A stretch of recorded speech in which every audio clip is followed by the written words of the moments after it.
katika jambo ambalo nimemshukuru sana Mwenyezi Mungu, leo tunakwenda kwenye mechi ya kimataifa CAF Champions League tarehe 22.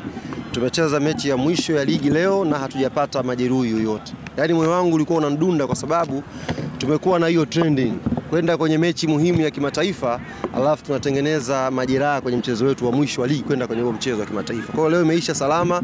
Daktari ameniambia hakuna majeruhi yoyote ambayo yanaweza kusababisha mchezaji kukosekana kwenye mchezo wa FAR Rabat. Kwa hiyo nimemshukuru sana Mwenyezi Mungu kwa hilo. Lakini la pili ni wapongeze benchi la ufundi, wachezaji wetu kwa matokeo mazuri ya leo, na ni matokeo ambayo yametupeleka sasa juu ya kilele cha msimamo wa ligi kuu ya NBC.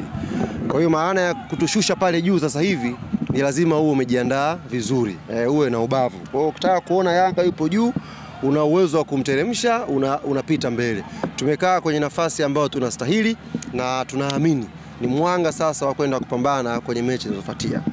Kipindi cha kwanza ni kweli hatukucheza vizuri sana, na hatukucheza vizuri sio kwa sababu tulikuwa na uzembe. Hatukucheza vizuri kwa sababu KMC pia na wao walicheza vizuri first half.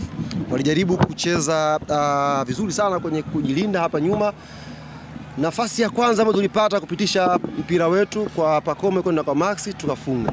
Lakini ukiangalia dakika nyingine zote walikuwa watu force twende pembeni tupige cross. Tulikuwa hatupati nafasi ya kupita katikati, kupita vile ambavyo Yanga tumezoea kupita.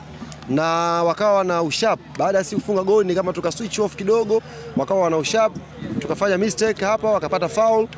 Faida nafikiri ya jua Diara akacheza ule mpira kile alicheza katika eneo ambalo Saliboko alikuwa yuko active na akafunga goli zuri. Kwa hiyo tulipokwenda vyumbani, sijui mwalimu alizungumza nini, lakini naamini alikwenda kuwakumbusha umuhimu wa dakika 5 za kipindi cha pili kuja kucheza kwa umakini. Pressure ni kubwa sana, watu wanahitaji matokeo, players wanacheza kwa pressure kubwa. Baada ya goli la pili kila kitu kilifunguka. Nafikiri uliona nafasi nyingi, magoli tumefunga mawili mengine tena, players wakaanza kucheza bila pressure. Na hii inairudia kila siku. Kinachotuumiza hapa sasa hivi ni pressure tu. Pressure hii ikipotea, tukianza kushinda kwa ushindi comfortable namna hii, tukashinda kwenye michezo mikubwa, tutakuwa kwenye nafasi nzuri ya players kuonyesha zaidi kile ambacho wako nacho.